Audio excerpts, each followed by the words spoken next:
Hello, good morning students. मैं Priyanka, lecturer biology GGIC Kasganj से आप सभी का बायो की क्लासेस में बहुत बहुत स्वागत करती हूँ। प्यारे बच्चों, अब हम शुरू करने जा रहे हैं आपकी बायो में जो थर्ड यूनिट है, उसमें पहला जो आपका चैप्टर है वो है सेल। इस सेल की यानी कि कोशिका की संरचना और क्रिया कार्य, function and structure of cell. तो हमारा पहला जो चैप्टर है उसका पहला टॉपिक है सेल, कोशिका क्या होती है।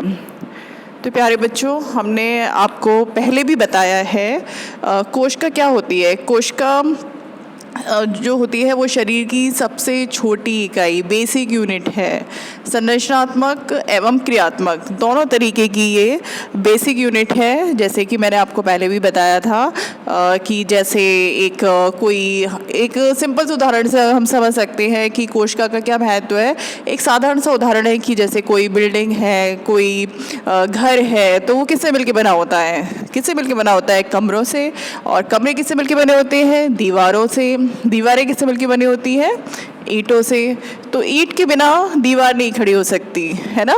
तो ईंट क्या हुई? एक तरीके से ऐसे ही हमारे जो शरीर में जो अंग हैं, अंग तंत्र हैं, उसकी जो सबसे छोटी इकाई जो होती है वो कोशिका होती है, जिसे हम सेल भी कहते हैं। तो सेल जो होती है वो बेसिक यूनिट है, वो संरचनात्मक एवं क्रियात्मक इकाई है। ठीक है, तो आज हम कोशिका के बारे में पढ़ेंगे डिटेल में। तो प्यारे बच्चों, कोशिका की खोज कब हुई? सन 1665 में सबसे पहले रॉबर्ट हुक नामक वैज्ञानिक ने कोशिका का वर्णन किया। दो जर्मन जीव वैज्ञानिक स्लाइडेन और स्वान, इन्होंने सन 1838 और 39 में कोशिका सिद्धांत यानी कि सेल थ्योरी प्रतिपादित किया, जिसके अनुसार सभी जीवों का निर्माण कोशिकाओं से होता है। यहाँ ये बात क्लियर हो गई, जितने भी जीव हैं, सजीव हैं, उनका निर्माण कोशिकाओं से होता है। अर्थात कोशिका क्या है? संरचनात्मक इकाई। अब है मॉडर्न सेल थ्योरी, आधुनिक कोशिका सिद्धांत। सभी कोशिकाएं बेसिकली एक समान होती हैं, जिसमें साइटोप्लाज्म, न्यूक्लियस और सेल ऑर्गेनेल्स होते हैं। इसलिए कोशिका को सजीवों की फंक्शनल यूनिट कहा जाता है, यानी कि क्रियात्मक इकाई कहा जाता है। नई कोशिकाएं पूर्ववर्ती कोशिकाओं के विभाजन से बनती है। इसका मतलब ये है कि नई कोशिकाएं, जितनी भी नई कोशिकाएं बनेंगी, वो पहले से कोशिकाएं उपस्थित हैं, उनमें जब विभाजन होता है तो वो नई कोशिकाएं बनाती है। जैसे एक कोशिका है वो दो में डिवाइड हो गई तो दो बनी, दो से चार बनी, चार से आठ बनी। इस प्रकार कोशिकाएं विभाजित होती रहती हैं और नई कोशिकाएं बनाती हैं। तो ये बात क्लियर हो गई कि प्रत्येक जीव का जो शरीर है वो कोशिकाओं से मिलकर बना होता है। कोशिकाएं बेसिकली समान होती हैं, इसमें साइटोप्लाज्म, न्यूक्लियस और सेल ऑर्गेनेल्स होते हैं। इसलिए कोशिका को सजीवों की फंक्शनल यूनिट कहा जाता है और नई सेल हमेशा पूर्व स्थित कोशिकाओं से के विभाजन से बनती हैं। देखिए, कोशिका की संरचना दे रखी है। ये एक सेल है, इसे हम सिंपली समझ सकते हैं इस कोशिका को। ये सेल है, सेल के चारों ओर सेल मेम्ब्रेन होती है। इसके अंदर जो भी है उसे बोलते हैं प्रोटोप्लाज्म, यानी कि जीव द्रव्य। जीव द्रव्य में ही ये कोशिकांग जो आपने 9th क्लास में भी पढ़े होंगे, माइटोकॉन्ड्रिया, क्लोरोप्लास्ट, न्यूक्लियस और गोल्गी बॉडी, राइबोसोम, विभिन्न प्रकार के कोशिकांग इसमें होते हैं। कोशिका द्रव्य में पड़े होते हैं। इसमें जो फ्लूइड होता है उसे कोशिका द्रव्य साइटोप्लाज्म कहते हैं। और ये साइटोप्लाज्म जो होता है ये घिरा होता है प्लाज्मा मेम्ब्रेन से, जिसे सेल मेम्ब्रेन भी कहते हैं। और अगर प्लांट सेल होती है तो सेल मेम्ब्रेन के चारों ओर सेल वॉल पाई जाती है, कोशिका भित्ति पाई जाती है, जो सेलुलोज की बनी होती है। अगर एनिमल सेल है तो उसमें सेल वॉल एब्सेंट होती है।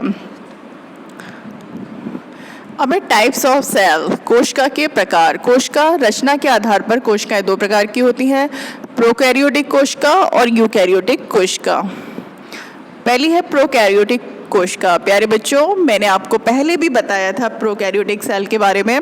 प्रोकैरियोटिक सेल कौन सी होती है? प्रोकैरियोटिक, इसका मतलब होता है प्रारंभिक, केंद्रक। कैरी शब्द जो आता है KRY, जिसका मतलब होता है न्यूक्लियस यानी कि केंद्रक। प्रोकैरियोटिक सेल यानी कि ऐसी कोशिकाएं जिनका केंद्रक आद्य यानी कि प्रिमिटिव टाइप का होता है, जिसमें केंद्रक के चारों ओर केंद्रक झिल्ली नहीं होती है। इस प्रकार की जो कोशिका होती है उसे प्रोकैरियोटिक कोशिका कहते हैं। ये कोशिका प्रिमिटिव सेल कहलाती है। ये सरल रचना वाली कोशिकाएं होती हैं। इन कोशिकाओं में क्लियर या ट्रू न्यूक्लियस नहीं होता, सत्य केंद्रक नहीं पाया जाता। मोनेरा यानी कि बैक्टीरियल सेल में इस प्रकार की कोशिकाएं होती हैं। जितने भी मोनरन्स हैं, मोनरा में जिनको रखा गया है वो सब प्रोकैरियोटिक सेल आती हैं, जैसे blue green algae, bacteria, mycoplasma, ये सब जो है वो प्रोकैरियोटिक सेल होती हैं। इनका आकार 1 माइक्रोन से 10 माइक्रोन के बीच होता है। इनमें जो आनुवंशिक पदार्थ पाया जाता है डीएनए, वो कोशिका द्रव्य में बिखरा हुआ पड़ा होता है, क्योंकि केंद्रक के चारों ओर केंद्रक झिल्ली नहीं होती, जिससे क्या होता है उसका जो भी अंदर जेनेटिक मटेरियल है, गुणसूत्र है, वो कोशिका द्रव्य में बिखरे हुए पड़े होते हैं और इस जगह को, इस क्षेत्र को न्यूक्लियोइड कहते हैं। न्यूक्लियर मेम्ब्रेन की अनुपस्थिति के कारण केंद्रक में पाए जाने वाले डीएनए, आरएनए, प्रोटीन कोशिका द्रव्य के संपर्क में रहते हैं। कोशिका द्रव्य में राइबोसोम्स के कण पाए जाते हैं। प्रोकैरियोटिक सेल में राइबोसोम पाए जाते हैं और मैं आपको यहाँ बता दूँ, राइबोसोम जो होते हैं प्रोकैरियोटिक सेल में वो 70S प्रकार के होते हैं। ठीक है। प्रकाश संश्लेषित जीवाणु में क्लोरोप्लास्ट प्लाज्मा झिल्ली द्वारा निर्मित थैलीनुमा संरचना में मौजूद होता है। ये देखिए एक प्रोकैरियोटिक सेल है। इसमें ये इसकी वॉल है, सेल वॉल है, उसके चारों ओर कैप्सूल है। ये बैक्टीरिया है। एक्चुअली बैक्टीरिया जो होते हैं वो प्रोकैरियोटिक सेल का ही उदाहरण है और इसमें ये जो इसका जो जेनेटिक मटेरियल है, जो डीएनए है, वो इसके कोशिका द्रव्य में बिखरा हुआ पड़ा होता है।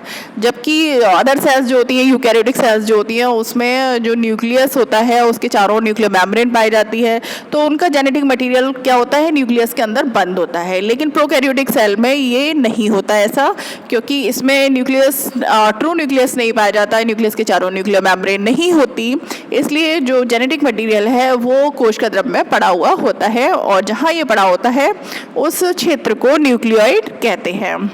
और बैक्टीरिया सेल में मैंने आपको अलग से भी पढ़ाया है कि एक अलग एक्स्ट्रा क्रोमोसोम होता है जिसे प्लाज्मिड कहते हैं। ठीक है। और राइबोसोम जो होते हैं इसमें 70S प्रकार के होते हैं। तो ये हो गई हमारी प्रोकैरियोटिक सेल। अब हम पढ़ रहे हैं eukaryotic cell. You means you means होता है ट्रू, यानी कि सत्य।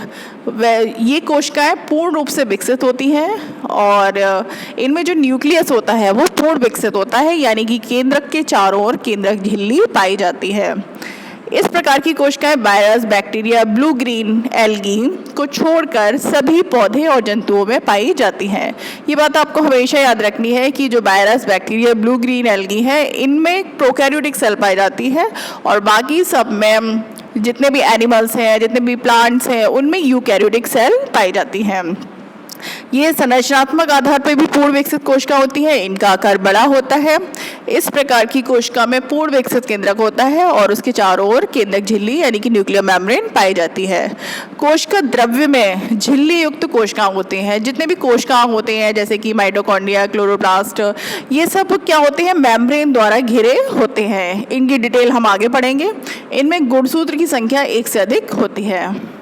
ये देखिए बच्चों, ये यूकैरियोटिक सेल है और इसमें आपको ये केंद्रक, बिल्कुल पूर्ण विकसित केंद्रक दिखाई दे रहा है जिसे न्यूक्लियस कहते हैं और न्यूक्लियस के चारों ओर न्यूक्लियर मेम्ब्रेन है और इसका जेनेटिक मटेरियल जो है वो न्यूक्लियस के अंदर बंद रहता है। जबकि हमने प्रोकैरियोट में पढ़ा था, क्या था उसमें, न्यूक्लियस जो होता है अपूर्ण होता है, इनकम्प्लीट होता है, जिससे उसका जो आनुवंशिक पदार्थ है, जो डीएनए है, जो भी जेनेटिक मटीरियल है, वो कोशिका द्रव्य के सीधे संपर्क में आता है।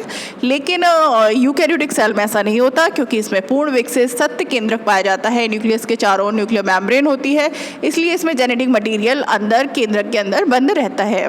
इसमें दोहरी झिल्ली वाले और झिल्ली युक्त जो होते हैं कोशिकांग जो होते हैं वो कोशिकांग में, कोशिका द्रव्य में पाए जाते हैं। ठीक है। तो ये मेन डिफरेंस हो गया प्रोकैरियोट और यूकैरियोटिक सेल में। ठीक है प्यारे बच्चों, तो कल हम पढ़ेंगे कोशिका संरचना। कोशिका संरचना, यूकैरियोटिक सेल की संरचना के बारे में हम डिटेल में पढ़ेंगे। तब तक आप लोग इसके नोट्स बना लीजिए और अपना ध्यान रखिए, घर पे रहिए, सुरक्षित रहिए। Best of luck, bye.